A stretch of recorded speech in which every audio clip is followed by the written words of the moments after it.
لي بقى يا ست الكل وهاتي كده بيضايه ب6 جنيه واقل كمان، انا جايباها من 6 جنيه. وتعالي النهارده هنعمل ببيضه واحده بس، هنعمل بدل الحاجه حاجتين. ريحنا قوي في اللانش بوكس الايام المدارس، وبتديها للولاد وكمان في شغلك وكمان في الرحلات الفتره دي. طب يلا بينا نسمي بالله ونصلي على رسول الله ونشوف ايه وصفتنا النهارده. بالله عليكم وانتوا بتتفرجوا معايا كده ما تبخلوش عليا بلايك للفيديو وكمان شير، جزاكم الله كل خير. يلا بينا في وصفتنا. اول حاجه هنا في البوله حطيت بس كده بيضايه بدرجه حراره المطبخ، وعليها كده كيس من الفانيليا، ونزلت بمعلقه كبيره من الخل. المعلقه هنا اللي كانت في ايدي كانت صغيره فحطيت معلقتين. طيب هبدا بقى اخفقهم كويس قوي، وهنزل هنا بكوبايه من السكر. الكوبايه دي اللي هي حجم الكوبايه كان 200 جرام اللي هو مج الشاي العادي. هضرب بقى السكر مع البيض وكل المكونات اللي حطيناها، وهبدا هنا بعد ما اللون كده يفتح معايا ويبقى كريمي نزلت بتلت كوبايه من الزيت، ونزلت بكوب كده من اللبن اللي هو الحليب.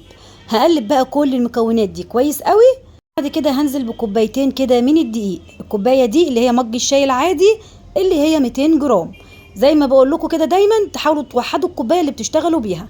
هبدا احط بقى هنا على كوبايتين الدقيق كيس كده من البيكنج باودر او معلقه كبيره من البيكنج باودر، وحطيت رشه بسيطه من الملح.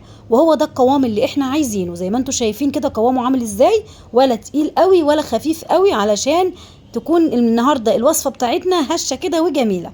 هاخد بقى كل الخليط بتاعنا ده وهفضيه كده في اي بوله كده ليها بوز، عشان نعرف نصب الخليط بتاعنا بكل سهوله. طيب عندنا هنا بقى صينيه الكب كيك هنجيبها، وهتبداي يا اما تدهني صينيه الكب كيك بماده دهنيه وتحطي فيها الخليط على طول، او تجيبي الورق الكبات ده علشان يكون شكله حلو كده، بيبقى جاهز كده تحطيه في اللانش بوكس للولاد، بيكون لذيذ جدا. بتجيبيها كده، دي علبه انا بجيبها من عند مستلزمات الحلويات، بجيبها كده كنت جايباها من زمان ب10 جنيه، معرفش دلوقتي وصلت كام، بقالها فتره عندي. تمام. هتجيبيها وتدهنيها دهنه كويس قوي بالزيت برضو الورق كده، وهنبدا نصب في الخليط بتاعنا بالشكل ده. وهتبداي يا ست الكل تخلي بس الخليط نصه مش اكتر، نتعبي كده نص الكب كيك كده لنصها عشان في الاخر بترتفع والحجمها ما يكبرش قوي. فهنبدا كده كمان عندك هنا خطوه اختياري، تحطي كده قطع شوكولاته في قلب نص كده الكب كيك، وبتبقى جميله جدا. طب انا عندي هنا كمان شوفوا بقى الكميه عملت معايا قد ايه، بضايه واحده عملت كميه قد ايه.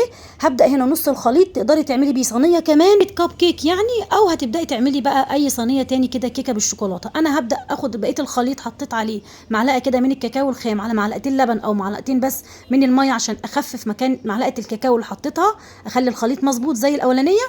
وهبدا بقى ادهن كده الطبق الفويل ده دهنه بالزيت، وده حطيت فيه بقيه خليط الكيك بتاعنا. وعايزه اقول لكم عملنا اجمل والذ صينيه كاب كيك، وكمان صينيه كيك بالشوكولاته ببيضايه واحده بس وكوبايتين من الدقيق، وكمان يعني اعتبر ربع كوبايه من الزيت او تلت كوبايه من الزيت. حاجات بسيطه جدا، عملتي كميات جميله توفر عليكي وقت ومجهود ومغذيه للولاد في طبعا ايام المدارس. ان شاء الله تبداي ان انت تحطها لهم في اللانش بوكس.